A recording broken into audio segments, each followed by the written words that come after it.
Salut les devins, c'est Saikyo, nouvelle vidéo aujourd'hui avec énormément de hype, j'espère que ça s'entend dans ma voix et j'espère que la hype est là également pour vous. Si c'est le cas, n'hésitez pas à balancer un maximum de pouces bleus, bien évidemment si mon contenu vous plaît et si les news Dragon Ball Super du jour vous plaisent.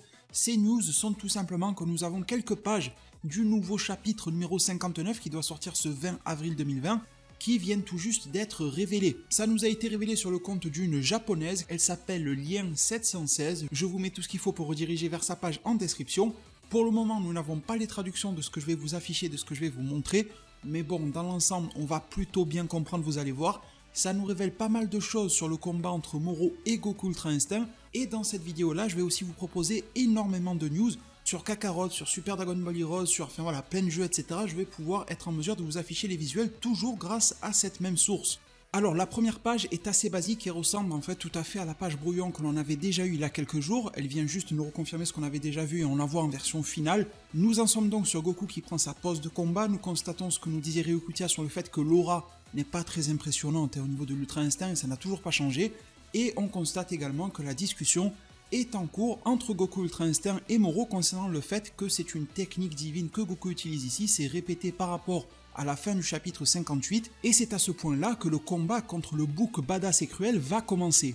Mais justement, en parlant d'ennemis bien badass et cruels, pensez à découvrir et à télécharger le jeu Hustle Castle. Hustle Castle est un RPG de stratégie et de gestion. Il est disponible gratuitement, j'insiste sur ça, sur Android et sur iOS. Le but du jeu est tout simplement que vous devenez le seigneur de votre propre château et vous y gérez à peu près tout, que ce soit les ressources, les habitants, les bâtiments ou encore les missions dans des lieux variés. En gros, tu t'installes dedans comme à la maison, tranquille, console de jeu, PC gamer, soda frais avec tes potes, enfin bon, à l'époque, médiéval ça n'existait pas, mais en gros pour te la faire en bref, tu construis de nouvelles pièces dans le château, tu attaques les forteresses des autres seigneurs pour passer le temps, et tu finis par voler leurs ressources pour améliorer chez toi. Bon, ça va, ça revient presque au même que la description de base. Dans ce jeu, tu deviens pote avec de nouveaux personnages et des gens en ligne, vous vous assignez des classes comme archer, mage, guerrier, etc. Et puis tu repars de plus belle, te battre dans le scénario épique contre des orques, des géants, des squelettes, des dragons, mais et surtout pour battre le seigneur des abysses démoniaques. Personnellement, ce que je préfère dans le jeu, c'est les combats de boss. Au milieu des zones, il y en a tout le temps un ou deux qui viennent un petit peu pimenter le jeu, et bien évidemment les gros boss en fin de zone. Une autre chose qui m'a fait bien délirer, ce sont les dialogues. Il y a toujours un monstre bizarre qui va venir draguer la princesse, ou la princesse qui va prendre du plaisir à faire souffrir ses adversaires. Ils sont tous un peu tarés dans Hustle Castle, et ça change de ce qu'on trouve habituellement. Côté graphisme, je pense que vous posez la question, le jeu il est coloré, l'univers est déjanté, et faites pas comme moi, j'ai fait l'erreur au début, activez la HD dans les options du jeu, comme ça vous pourrez voir le très joli menton de ce personnage. Ça me rappelle un petit peu d'ailleurs Peter Griffin dans Family Guy, et tous les personnages du jeu en fait sont loufoques comme ça. Bref, vous pourrez me trouver dans le jeu sous le nom de Saikyo Clan, si vous faites assez vite vous pourrez sûrement rejoindre mon clan. Téléchargez alors Hustle Castle maintenant par les liens qui sont dans la description de cette vidéo juste en dessous, ou dans le commentaire épinglé. Vous entrez alors votre pseudo et vous obtiendrez un bonus spécial pour les nouveaux joueurs qui est de 250 diamants et 3500 pièces d'or. Je remercie alors énormément le jeu Hustle Castle de sponsoriser cette vidéo là. Je vous remercie tous aussi pour votre attention et je remercie également tous ceux qui téléchargeront le jeu en utilisant mes propres liens pour soutenir ma chaîne YouTube. Reprenons alors nos émotions et replongeons-nous entre le combat promis entre Goku Ultra Instinct et Moro. Celui-ci est bien avancé à ce moment-là. Bon, il n'y a pas trop d'égratignures, voire même pas du tout sur les corps des deux combattants, mais on voit qu'il y a quand même des difficultés. On peut constater sur la bordure de la page que Moro a du mal à esquiver, on voit la petite veine sur le front, etc. Donc tout comme je l'avais prévu dans la vidéo qui s'affiche à l'écran, je vous mets le lien en description si vous voulez aller constater ça, et bien ça se passe vraiment comme je l'avais prévu. Goku au combat corps à corps dépasse relativement facilement Moro. Ses capacités et l'entraînement de l'Ultra Instinct arrivent à le surprendre, arrivent à le surpasser. Pour le moment, on n'a pas d'informations visuelles sur l'absorption de l'énergie par Moro. On a quelque chose d'autre, étant donné que Moro n'absorbe pas, mais que Moro est en difficulté au combat corps à corps, ce qu'il se passe c'est que visuellement, en tout cas c'est l'impression que j'en ai, vous me direz en zone commentaire, on voit que à chaque coup que Goku porte sur Moro, eh bien Moro va les frôler de la main pour leur donner une sorte d'énergie. Et en fait, Goku va se retrouver pieds et poings presque liés par le kiss. C'est assez innovant comme technique, c'est assez intéressant à voir, et on a l'impression que Moro, au lieu de prendre l'énergie de Goku, eh bien le bouc démoniaque envoie de sa propre énergie sur les poings et pieds de Goku. En faisant cela, ça sert soit de bouclier, peut-être que c'est sa propre énergie qui le frappe et il ne sent rien, ou peut-être qu'il est tout simplement capable de manipuler dans l'espace, de faire bouger comme il veut sa propre énergie, et alors il peut tout simplement empêcher Goku de charger un coup de poing ou un coup de pied. En tout cas, c'est fait pour préserver Moro de se prendre toute une série de coups dans la face, ce qui veut dire clairement que la supériorité au combat de Goku Ultra Instinct face à Moro existe. Bien évidemment, vous savez que Moro a d'autres tours dans sa manche pour pouvoir power-up, il peut absorber l'énergie de la Terre, de ses habitants. Beaucoup de choses restent à être développées dans ce chapitre 59, mais dans l'arc Moro en général. Pour la troisième page sur les 4 qui nous ont été révélés, eh bien on en arrive sur la technique phare de Goku.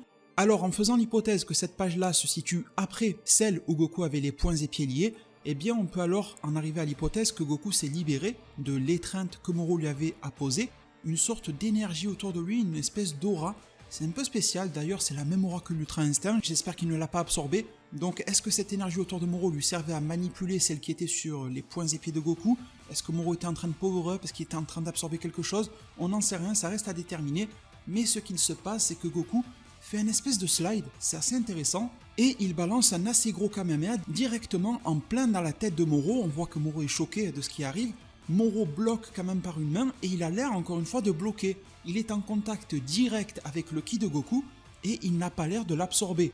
Je veux dire, on est déjà habitué aux personnages qui absorbent dans Dragon Ball, C19 aurait tout bouffé directement, Dr Gero aussi. Bon, je sais pas s'ils auraient pu supporter autant d'énergie, mais dans l'idée, vous m'avez compris. Et Moro, qui depuis le début absorbe à n'en plus pouvoir, n'absorbe pas ici. Ça reste encore une grosse intrigue pour ce chapitre, on espère que le chapitre y répondra.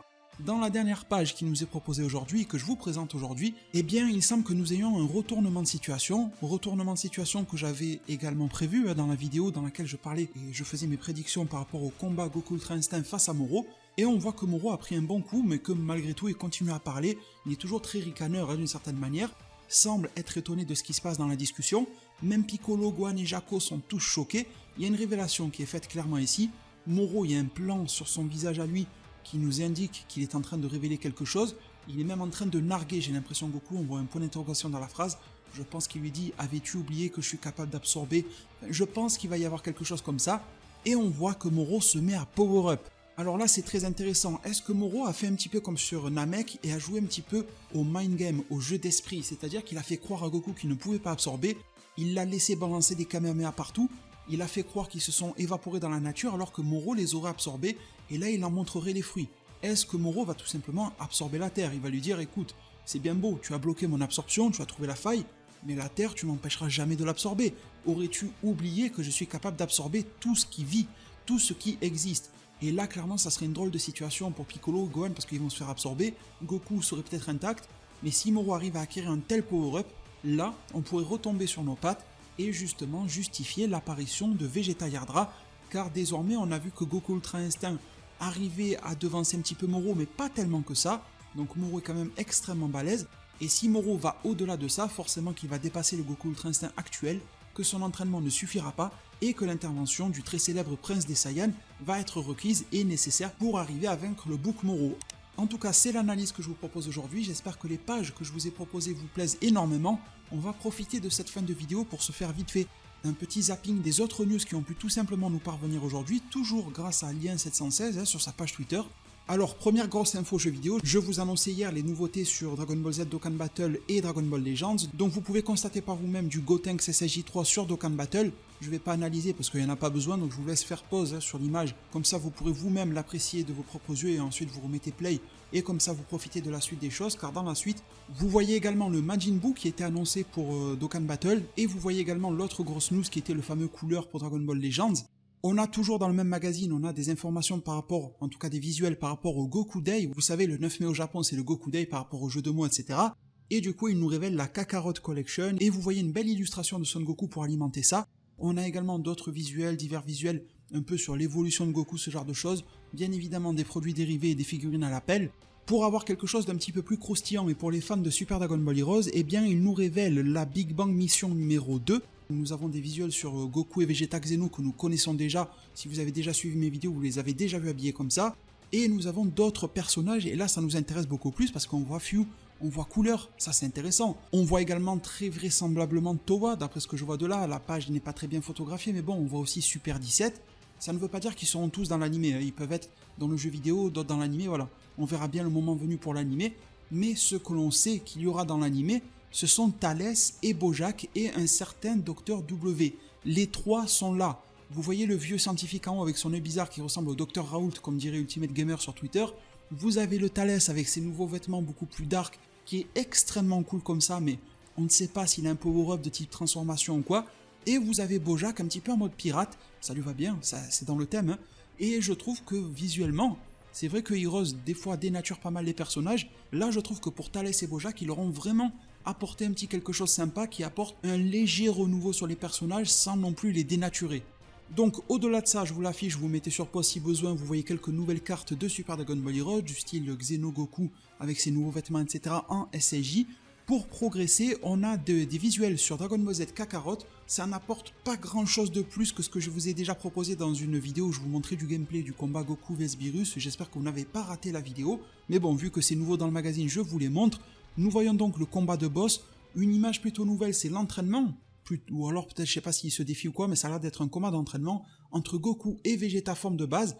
On les voit un peu plus bas, les deux Goku et Vegeta en SSJ God face à Beerus, donc ça promet. On voit également que le combat va avoir lieu en 2 vs 1, donc je pense qu'il va y avoir énormément d'action dans ce DLC là sur Beerus qui ne s'appelle pas Battle of Gods, attention, il s'appelle l'éveil d'un nouveau pouvoir, donc forcément tout ce qui est SSJ God, SSJ Blue, etc.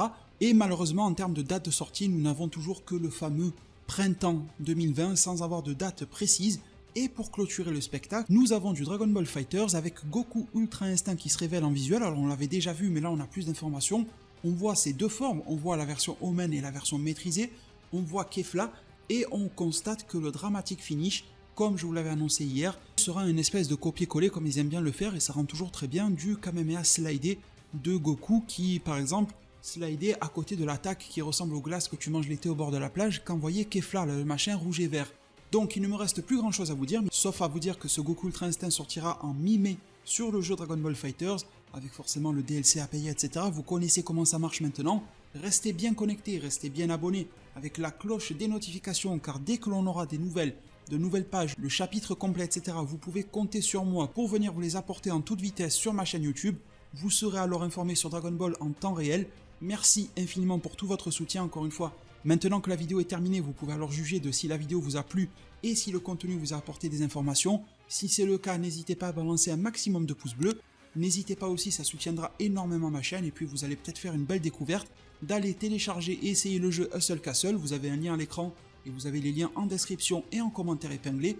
Merci vraiment à tous pour tout votre soutien. C'est énorme ce que vous faites pour moi. Prenez tous vraiment très bien soin de votre futur. Et à plus pour de prochains arts divinatoires.